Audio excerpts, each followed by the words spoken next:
Ya ini saya sepertinya butuh cerita dari Kiai Mat ini. Itu kan ada ceramah dari Pak Kurtubi Lebak itu ya. Beliau mengatakan bahwa Kiai Imat itu bahas nasab karena sakit hati nyalon bupati gak didukung. Itu ceritanya itu gimana ya? Sakit hati itu apa namanya, ya sakit hati itu orang-orang yang lemah ya yang sakit hati itu. Kalau mengenai calon mencalon itu Mas Rifki, keluarga saya ini ya selain dari keluarga pesantren santri juga keluarga banyak politisi. Dari zaman dulu ya itu sudah masuk parlemen kan, sampai di DKI itu ketua partai NU itu ketuanya orang Kresek keluarga saya tahun 70-an 60-an itu. Kemudian apa, paman saya dulu waktu saya kecil itu ketua P3 di kecamatan, paman satunya itu jadi ketua PDI ya. Jadi ini ya ketua P3, ini ketua PDI, satu keluarga beda-beda partai. Hanya Golkar saja yang tidak, itu karena orang kecamatan yang jadi ketua partai Golkar itu waktu itu ya. Jadi kalau calon mencalon itu sudah biasa. Bahkan tahun ini nih 2024 ini Mas Rifki, keluarga saya Bani Usman itu 12 orang mencalonkan diri jadi caleg, 8 orangnya itu terpilih, 8 orang terpilih dengan partai yang berbeda-beda. Jadi apa, hal-hal calon mencalon kemudian jadi tidak jadi itu sudah biasa. Mengenai apa benar saya dulu pernah mencalonkan ya, tahun 2017 kalau tidak salah, memang waktu itu tidak ada calon yang berani melawan petahana ya, petahana nggak ada yang berani. Maka saya menampilkan diri untuk memberikan jawaban kepada masyarakat bahwa harus ada orang yang berani untuk apa namanya demokrasi ini semakin sehat. Akhirnya saya mencalonkan diri, sudah daftar ke partai PKB gitu, partai P3, partai Demokrat gitu. Biasa kita sebagai santri yang apa namanya juga apa memahami ilmu politik ya, karena saya juga pernah kuliah ilmu politik itu. Kemudian kita mengadakan silaturahmi ke berbagai macam apa namanya komunitas, ke tokoh-tokoh komunitas, ke kiai, ke para tokoh-tokoh apa namanya masyarakat, termasuk kepada Pak Kurtubi itu ya kan. Kemudian apa namanya itu, namanya orang yang mencalonkan diri ya memang harus sering soan-soan kepada para tokoh untuk mendapatkan dukungan politik kan. Nah, kemudian apa namanya itu ada syarat-syarat tertentu ya, misalnya tadi seperti yang dia ucapkan itu juga ada yang lainnya juga ada syarat nanti Tangerang harus bersyariah ya, karena saya ini kan apa namanya dari keluarga besar NU. Dari kecil itu adalah lingkungan Nahdlatul Ulama ya, paman-paman saya itu dari Tebu Ireng.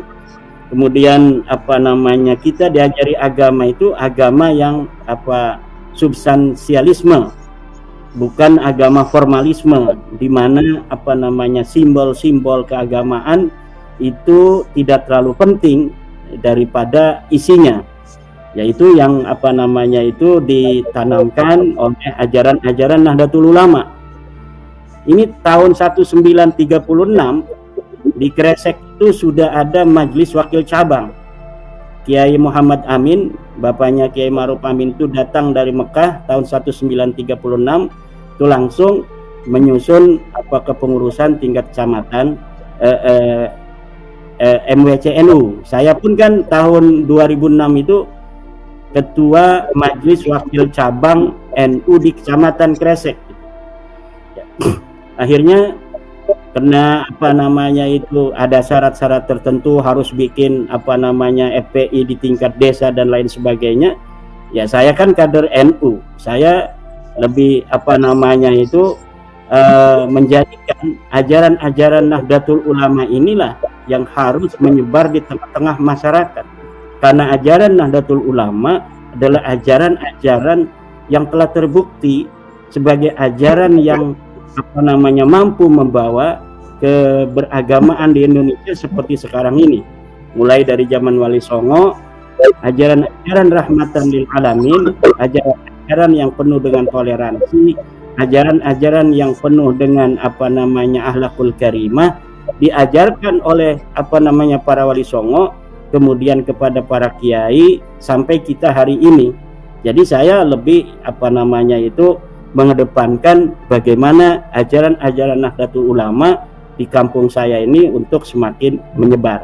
Ya, itu sebenarnya begitu. Ini sebenarnya pengalian isu saja, Mas Rifki ini. Sebenarnya itu bom nuklirnya itu belum berani dikirimkan. Katanya itu beliau sudah mengarang bom nuklir tuh.